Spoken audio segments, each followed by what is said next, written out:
Hey everybody, it's time for What's for Dinner. I hope you're all doing well. It's about 3:30 on Saturday afternoon. It's hot and sunny here. And let's just go ahead and dig right into, before I get started, I almost got ahead of myself. Just remember, there's nothing here that you're seeing tonight that should be considered medical advice. Make sure you check in with your highly trained and knowledgeable healthcare provider if you have any questions. What do you think about that? If you want a highly trained and knowledgeable healthcare provider about hormones, check out worldlinkmedical.com. If you want one about nutrition and low-carb carnivore, lowcarbusa.org or smhp.org. Yep, the Society for Metabolic Health Practitioners. Because we all watch the Netflix documentaries about doctors lying about their license and taking out raw organs and all that other stuff. So yeah, and hey guys, do us a favor if you guys were watching this, if you like what we're doing, help us grow a little bit. If you guys are on Facebook, if you guys could like our page, if you're on YouTube, you could subscribe to our channel, and then just anything you guys do to interact, whether it's just sending a comment that says hi, or smashing on a like button, or the thumbs up, or even sending us some hearts or something like that, we greatly appreciate it. So anyway, with all that being said, let's talk about what we're actually having for dinner tonight. So Teresa did her eggs, and we actually tonight, guys, we cooked our eggs in our chicken liver. I'll just go ahead and tell you what this is in this Wagyu beef towel that we just got. I ordered this on Amazon. It's from South Chicago. What is it? South Chicago Packing. Yeah, sorry, I couldn't barely read that. South Chicago Packing. I ordered that on Amazon. Came in yesterday, so we're using that, and I'm pretty excited to have that. But Teresa adds a little bit of, on top of the tallow, she'll also put cheese in the eggs, and then we browned up the chicken livers here. So we started eating chicken liver again, I don't know, a few days ago. We did it the first time on here, and the reason we're reaching back out and doing these things again is because of the vitamin content. They're so nutrient dense. Again, just be careful if you guys are eating chicken livers, because they've got a lot of vitamin A, selenium, and they've got all the B vitamins, the full spectrum of those, and a lot of them. And the cool thing about the chicken liver too is it's actually got vitamin C in it. So over here we've got our, you basted these, did you not, hon? Yeah. Okay, so how did you baste these? I used the Carnivore avocado oil, Carnivore seasoning, onion powder, garlic powder, and Jane's Crazy. Gotcha. And then I cooked these on the grill, did the charcoal grill tonight. And we make all of this because, the kids come home after work with girlfriends in tow, and then this is gone. Like, there's some leftovers in the fridge, and then once they get here, it's gone. Yeah, our leftovers are only after Teresa and I eat, and then everything else is soaked up by the kids when they get home from work, or they get home from going out with their girlfriends. And then so also we've got some melt in your mouth, air fried bacon over here too. So, all right. That's all we got. Yeah, it is. That's all we're doing for today. Basics. Oh, and I did want to talk to you guys too really quick. Yeah. So Teresa likes the Kerrygold butter, which is the sticks. We get that at Sam's Club. And then I've got this big roll of butter here. It's from Walnut Creek. And somebody asked about where we got this. So we got it at a local Amish store, but it's actually Walnut Creek is in Ohio.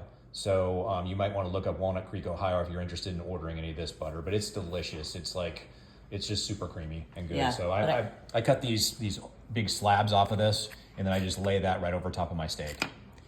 Yeah, it's an Amish store. Our friend gets it for you up in Buffalo for us, but yeah, the last couple of years she's bought it. She's so sweet. She bought it for us for me for my birthday, and I loved it so much the first year. So she literally comes in. We'll meet them out for dinner or something, and she'll come in with a big bag. In that bag, it's a pack of ribeyes and a big roll of butter. So, what a good friend. yeah. Anyway, so what are we going to talk about tonight, hon? What's the theme? There was a question about the monotony or restrictiveness or boringness of carnivore, eating the same things. So it is true that we do eat the same things. I mean, when I see a new patient in the office, I say, go check out our Facebook page or our YouTube channel just to see what we're doing. But we try to talk about something different, all the days, but otherwise after the first week, you're going to see everything that we eat. So I don't think it's very restrictive, number one. I feel so good. So I was when I was eating the standard American diet, it was still pretty restrictive. I would choose between Honey Bunches of Oats or Raisin Bran cereal or a whole wheat bagel. So those were my three choices. And then I always had a sandwich and baked fat-free Lay's for lunch, always. And then at dinner, we'd have pasta like 4 nights a week. We might have dried out chicken breasts and broccoli 2 or 3 days a week. And then that left Sunday dinners, which we thought we were splurging and cheating for. Sunday dinner was my favorite. It was grilled burgers, And that's what we were cheating with, was the meat, the red meat. Right. But then we had French fries, baked beans, and mac and cheese. And so it was only the burger that we thought was cheating. So we had the same, you have the same stuff, even if you're eating regular diet. Everyone has their favorite restaurant, their favorite everything. It always brings back memories of us on Sunday mornings.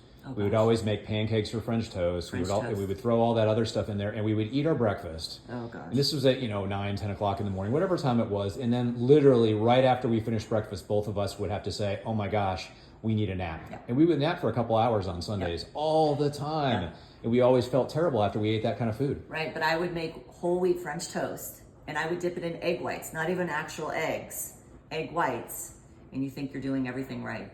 Yeah, I can remember too before I learned about this. And so I was just scared to death of fat.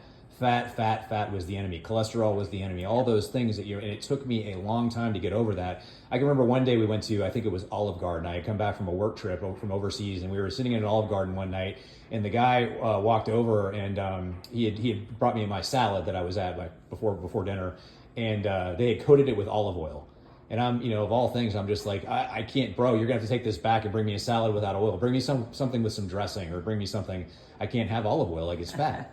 Even that I was scared of. So, well, truthfully, it probably wasn't actually olive oil, but anyway, absolutely. Now we know that. Yeah, absolutely. It was some sort of a seed oil mixed in with a little bit of olive oil. But I also remember in my 20s and 30s how terrible I felt. I was always exhausted. I was riddled with anxiety, and I was always 30 pounds overweight. We exercised every single day, and I mean hours a day. You guys have no idea. We lived right down the street from a YMCA, like a block away. Yeah. And we used to go to the YMCA after work every single day. Yeah. And we would lift weights, and then Teresa would get done lifting weights, and she would go and do she taught aerobics. So she would teach an aerobics or a kickboxing class for another hour. And then we would get done with that. We would go play racquetball or something. It was crazy. We were there for like 3 or 4 hours. At least. Hours, like our whole lives. Yes. We can look back to either sleeping or trying to work out. Yeah. But I never lost weight.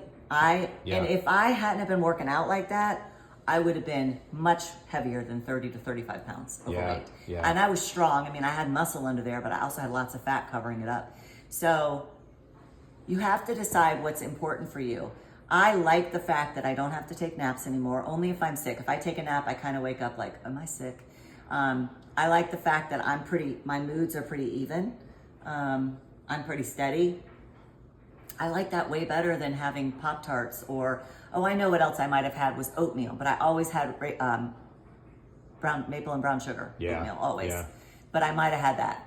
The other thing that's an advantage of this is we also do intermittent fasting, but eating this way is your day is not dictated to you around the food you eat. Yeah. So like we go out with friends and we'll go out and do like daily activities, and so we'll go out and say going on a kayaking trip or something on a Friday or Saturday, and we're out there and we're all day long, we're stopping along the way so friends and other family members and stuff can stop and eat and drink along the way. And Teresa and I are just plugging along. We don't need any food. I mean, don't get me wrong, we still eat a big dinner, but you're just not, your whole day isn't dictated to you by your food. Or going out to, another good one is theme parks. Oh yeah. You go to theme parks and the families are constantly stopping and snacking this, and I get it. You got kiddos and stuff like that. That's one thing, but the adults can't go without it either. No. So, and we are just living off of our fat, that we have stored and plugging away. And there's another misconception. And sometimes when I hear lots of excuses, I think, they're addicts and they haven't realized it yet. But the other big one is I can't afford to eat that way. I can't afford to eat healthy. I feel like you can't afford not to. Yeah. Number one. And number two,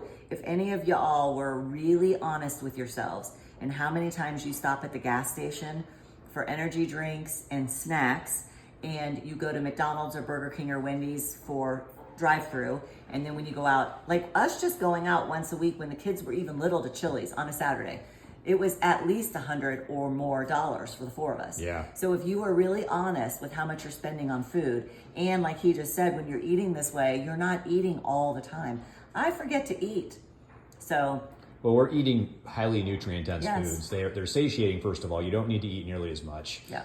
If you want something during the day, especially if you're early on in your journey and you have to eat throughout the day, then you just take some leftovers from tonight. Like we could throw the leftover bacon in a bag, a Ziploc bag, and take it with us the next day wherever we're going. Yeah. And you can snack on that because you can eat it. You're going to eat on that all day long, and you're not going to get fat off of that. Yeah. So. And you don't have to eat red meat. We've told you guys you can eat any meat you want. That could be duck, goose, lamb, elk, bison, venison, chicken. Yeah. You know, we just use chicken as Fish. a side. Yeah, Fish, pork, all those things. Incidentally, too, I wanted to mention, so the one time I mentioned earlier about us working out for hours and hours and hours. The one time I did lose weight by working out like that, not just maintain, but actually lose, was when I accidentally went on an Atkins diet. We had figured out about the whole Atkins thing, which I don't know if you guys are familiar, it's a low carb way of eating. Yeah. So I did that for a little while, and oh my gosh, I started losing so much weight, it freaked me out. And I stopped eating that way. Like I couldn't do it, and I was going to the gym and I'm just like, everybody's like, hey, Mark, what are you doing, dude? You're looking, anyway. Yeah. Crazy. I don't remember if I lost weight. I just remember it was really hard. Like the cravings were so bad. They were very strong. I do remember that too. Yeah, I remember getting out with some friends at a Rays baseball game, the parking lot to walk in, and I was so shaky and I said to Mark, as soon as we walk in there, I need a Coke. Yeah. And I got one. Yep, you sure did. So anyway, all right, well, what else? Anything else you wanted to cover tonight? Are we at time? A little over time, yeah. So the thing you have to ask yourself is, do you want to be like we were in our 20s and 30s, and now we're in our 50s? Yeah. Mark just crossed over to the 50. Yeah, So thanks you're for sharing in your 50s and you feel like better than you did in your 20s or 30s. So it just depends on what you want to feel like. Now, we're also older parents, so we're in our 50s and our kids are only 17. So when they finally have grandkids, we want to really be able to do things, and you just have to choose. Yeah. You have to choose what's important. Absolutely. Yep. And know all the info, so then you can choose. Yep. So For sure. Yep. All right, guys. Well, tell us what you're having for dinner and share with us any comments you have or any questions. And we love you all. Yes. And we will see you all next time. Bye. Bye.